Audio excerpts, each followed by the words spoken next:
Semoga Allah menerima semua amal ibadah Ramadan kita semua, dan Allah menjadikan setiap tahun adalah kebaikan untuk kita.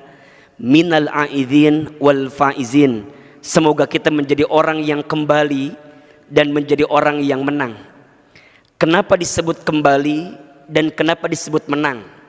Setidaknya disebut kembali karena orang yang bertemu dengan Idul Fitri setelah dia menunaikan ibadah Ramadan, dia kembali kepada kesucian. Artinya apa? Ibadah Ramadan yang dia tunaikan itu berpotensi menghapuskan dosa-dosa yang telah dia lakukan. Maka orang yang bertemu dengan Idul Fitri di bulan Syawal itu diibaratkan seperti seorang bayi yang baru keluar dari rahim ibunya. Dia fitrah, dia bersih, dia suci.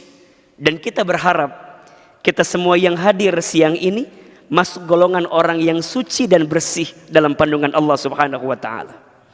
Dan yang kedua, kenapa disebut menang? Ya, karena selama Ramadan kita mampu menahan diri kita, mampu menjaga diri kita untuk tidak melakukan sesuatu yang buruk dalam pandangan Allah Subhanahu wa taala, sehingga wajar kita semua mendapatkan pahala di hadapan Allah Subhanahu wa taala.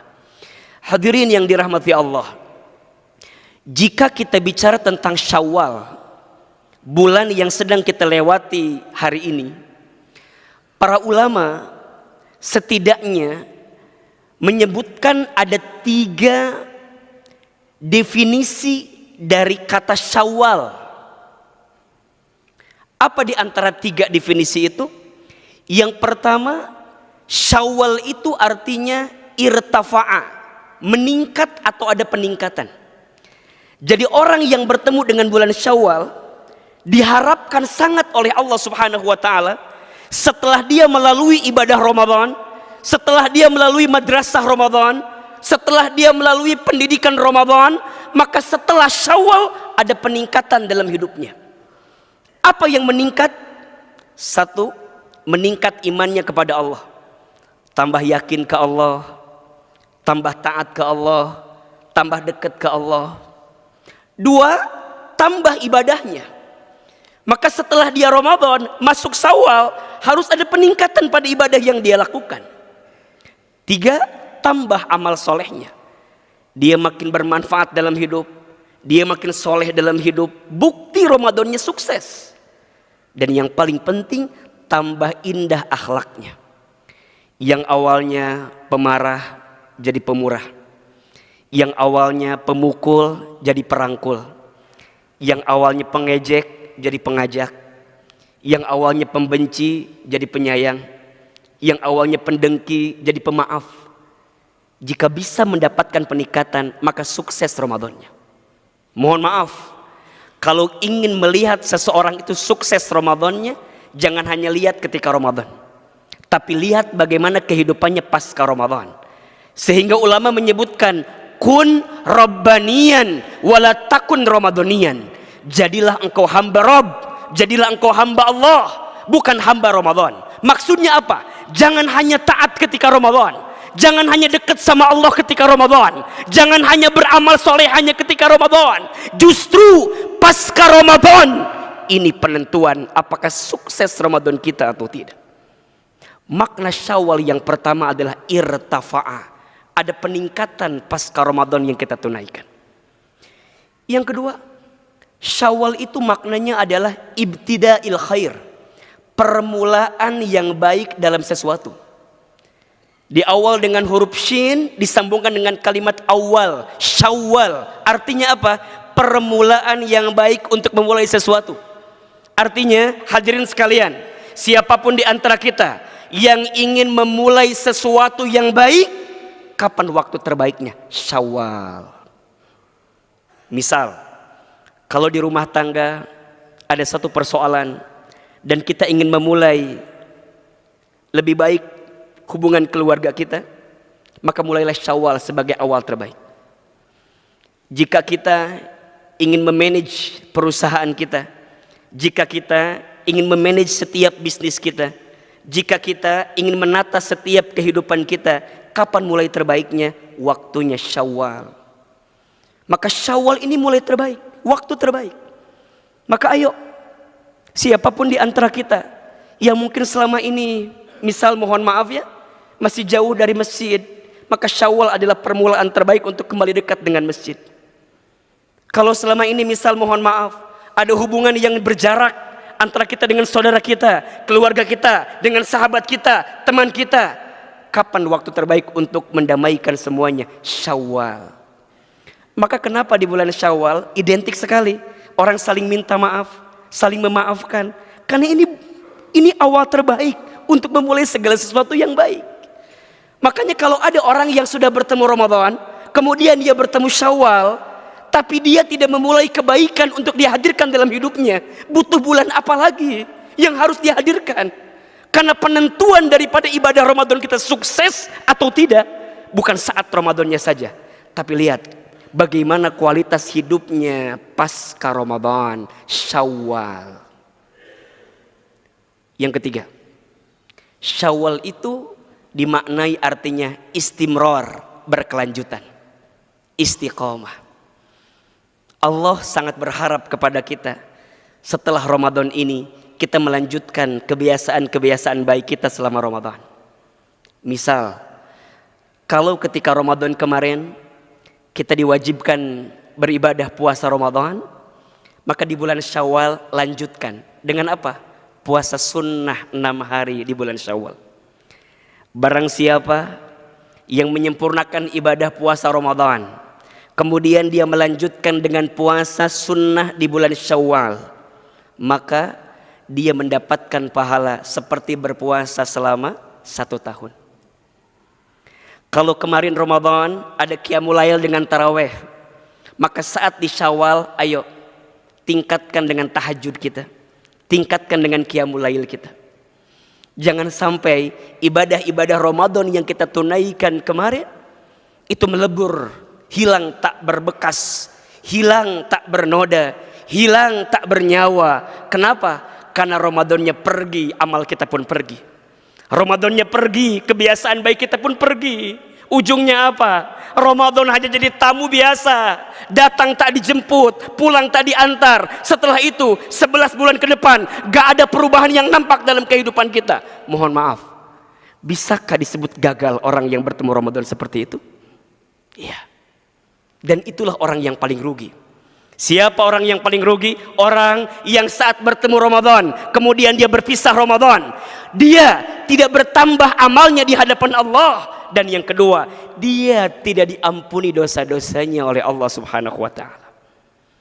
Maka hadirin yang dirahmati Allah, what next after Ramadan?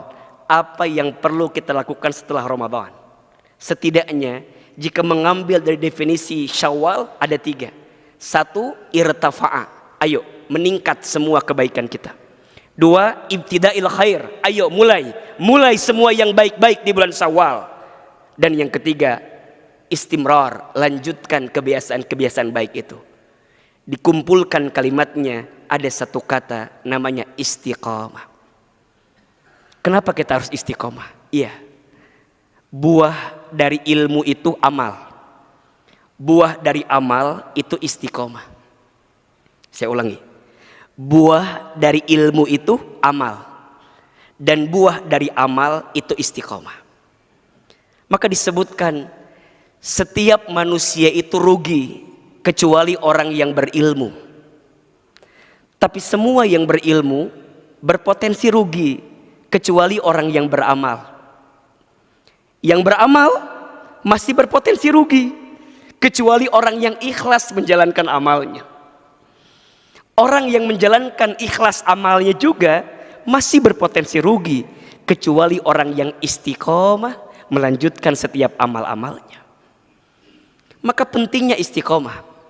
Allah Subhanahu wa ta'ala dalam Al-Quran surat Fusilat ayat 30 berfirman, A'udzubillahi minasyaitonirrajim. Perhatikan dengan iman.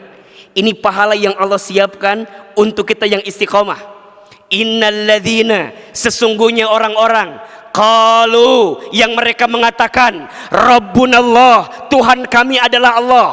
Artinya apa? Mereka beriman kepada Allah. Artinya apa? Mereka yakin kepada Allah. Tsumastaqamu, kemudian dia istiqomah. Dia beriman, dia beramal. Maka dalam Al-Quran, kalimat iman dan amal gak bisa dipisahkan. Pasti, kalau ada kalimat iman, setelahnya pasti amal. Perhatikan, surat Al-Asr misalnya, wal as, innal insana lafi khusr illa alladhina amanu wa amilus solihat. Setelah kalimat iman, pasti kalimat amal. Kenapa? Bukti iman itu amal. Orang beramal karena dia beriman. Maka saat dia beriman, kemudian dia beramal, tsumastaqamu, kemudian dia istiqomah.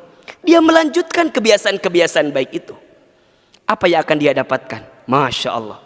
Tatanazzalu alaihimul malaika. Maka akan ada malaikat yang turun membersamai kehidupan mereka. Alla takhafu wala tahzanu. Jangan takut, jangan sedih. Maka orang yang istiqomah, hidupnya tegar di jalan Allah. Orang yang istiqomah, hidupnya sikoh di jalan Allah. Orang yang istiqomah, hidupnya kuat di jalan Allah. Dan itu yang dibutuhkan pasca Ramadan. Allah melatih kita dengan Ramadan agar setelah Ramadan ini kita menjadi pribadi yang makin baik.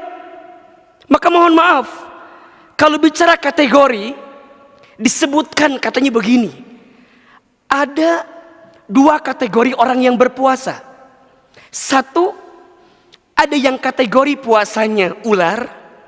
Dua, ada yang kategori puasanya ulat. Konon katanya dua binatang ini untuk memanjangkan hidupnya, untuk melangsungkan hidupnya, mereka harus berpuasa. Tapi kualitas puasanya beda. Ular sebelum puasa namanya ular. Ketika puasa namanya ular.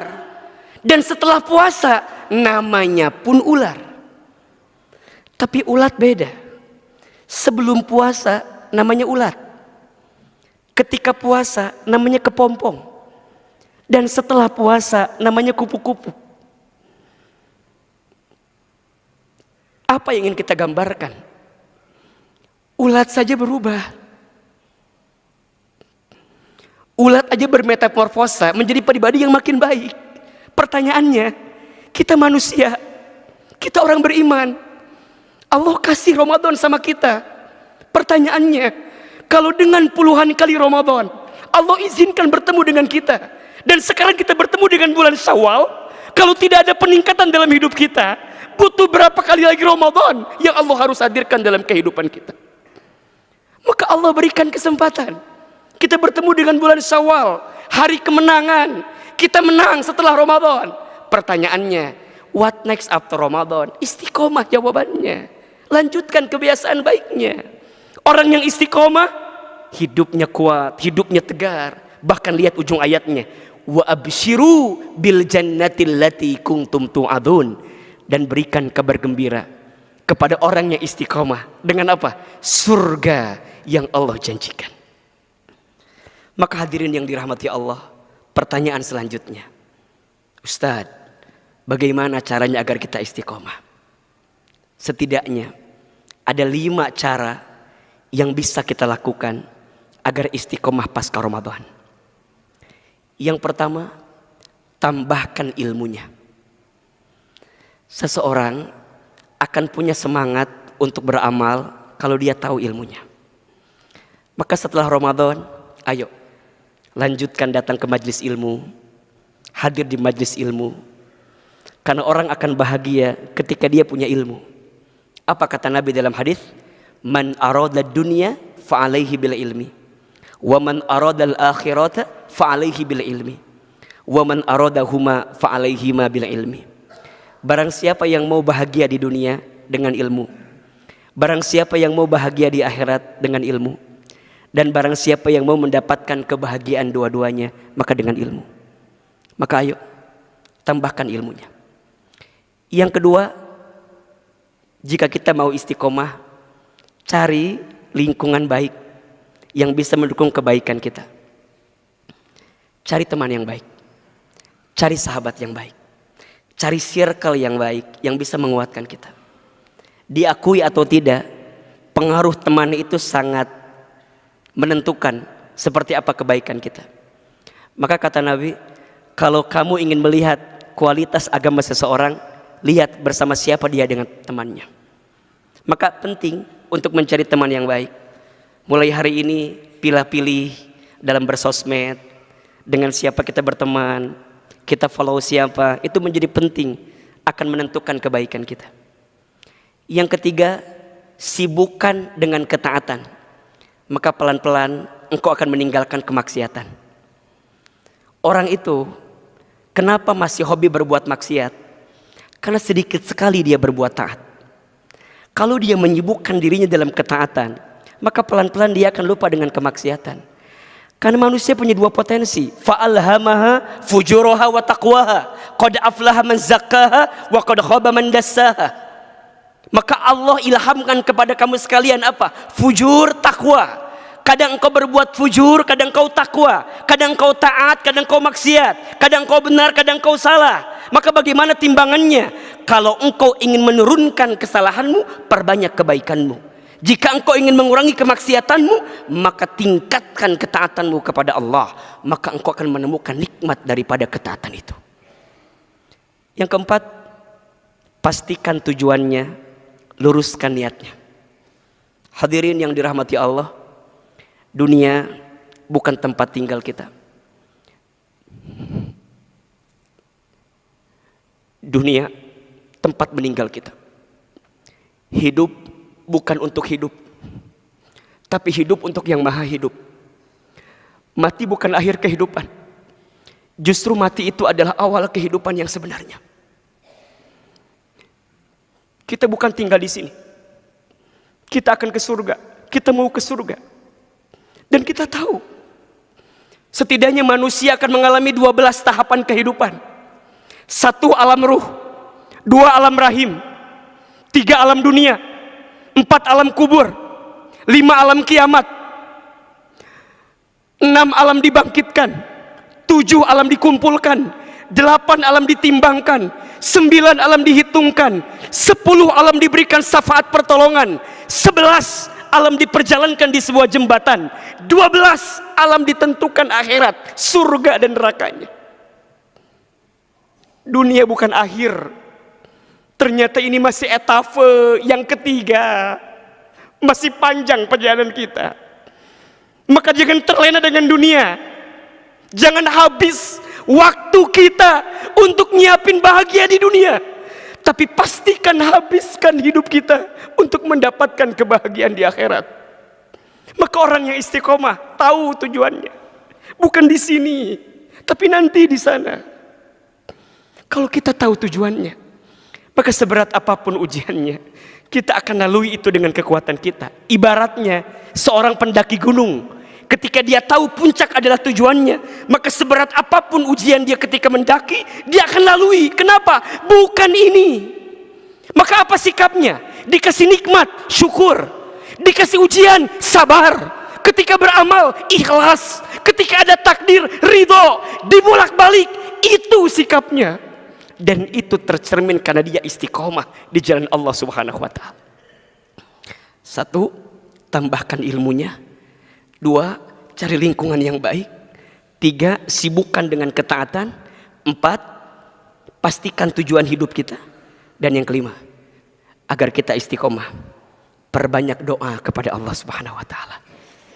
Yang membolak-balikan hati itu Allah. Yang merubah kehidupan kita itu adalah Allah. Maka setidaknya boleh diamalkan. Ada 2 doa yang bisa kita baca agar kita diberikan kekuatan untuk istiqomah di jalan Allah Subhanahu wa ta'ala. 1, doanya ada di surat Ali Imran ayat 8. Rabbana la tuzigh qulubana ba'da idh hadaitana wa hab lana min ladunka rahmah innaka antal wahhab. Boleh baca doa itu agar Allah terus tetapkan kita di jalan agamanya dan kita mendapatkan hidayah dari kebaikan-kebaikan yang kita lakukan. Dan yang kedua, boleh doa yang Nabi anjurkan, ya muqallibal qulub tsabbit qalbi ala dinik. Duhai Allah yang membolak-balikan hati, tetapkan hatiku di atas agamamu.